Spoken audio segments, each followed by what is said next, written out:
Data surveillance refers to the monitoring and collection of information about individuals, often without their explicit consent.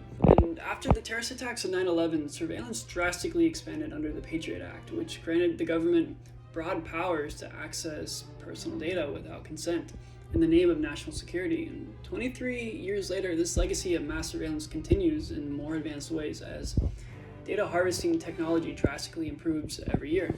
Now, on one hand, data collection is there to provide a sense of safety, to deter crime, and to catch the making of attacks before they happen, potentially saving many, many lives. However, this challenges the fundamental rights to privacy and autonomy, the things that make us human. Since Edward Snowden's whistleblowing in 2013, awareness of the sheer extent of surveillance has grown, and it has sparked widespread debates on how much freedom we are willing to give up. However, this brings up a dichotomy because, well, whether we like it or not, mass surveillance is here, and attacks do happen. So in one way, there is a need for it, and on the other hand, there doesn't appear to be much regulation on it either. So taken to the extreme, mass surveillance can erode our ability to go through life autonomously, and it can significantly reduce the freedom of the people, the very essence of democratic values. Using philosophy, we can break down the right and the wrong, and how far surveillance should go.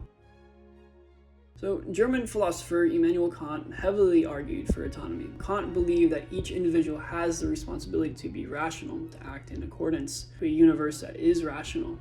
Kant says humans need to live in accordance to universal moral laws, and figuring out what these laws are require rationality. Kant tells us that all we need to do is imagine an action that is universalized in the law. If it can be a rational law, then it's a universal law. Additionally, Kant's theory is about allowing others to have their own rationality. And violating this aspect is treating people as a mere means to an end. Government agencies have been exposed in the past of collecting and surveilling without consent. Therefore, this is treating people as a mere means. It prohibits the right to information, thus inhibiting their ability to be autonomous. Kant would not be in favor of surveillance without consent, even for national defense, because it treats people as a mere means to an end, which does not adhere to the universal law of rationality. Kant therefore may argue not against surveillance, but for consent and autonomy, which heavily lacks in today's surveillance. However, let's look at the opposite side of the issue. Since attacks do happen and surveillance can potentially stop these atrocities before they happen, then why would we not be in favor of them, especially if we have nothing to hide? John Stuart Mill, a utilitarian philosopher, thoroughly believed in this concept of utilitarianism, create the greatest happiness for the greatest number. Under this framework, if the greatest number of people opt for compliance to be surveilled, then there are more safe, then this must mean that the greatest happiness resides in the greatest number of people. Therefore, assuming compliance always leads to the greatest happiness, then surveillance without consent may be justified, even if it treats people as mere means to an end. Besides, if we have nothing to hide and compliance leads to the greatest happiness for the greatest number, then my compliance means I have nothing to fear. Yet this logic dismisses the intrinsic value of human autonomy and gives way to corruption under unchecked authority. The I have nothing to hide, so I have nothing to fear has its implications. First and foremost, it's a false dichotomy. This presents a false choice, as you're either guilty or you're not guilty. Like the only purpose of privacy is to hide something illegal. But we as humans always have something to hide regardless of legalities. For example, stalls in public restrooms, or the fact that we keep dozens of passwords for our eyes only.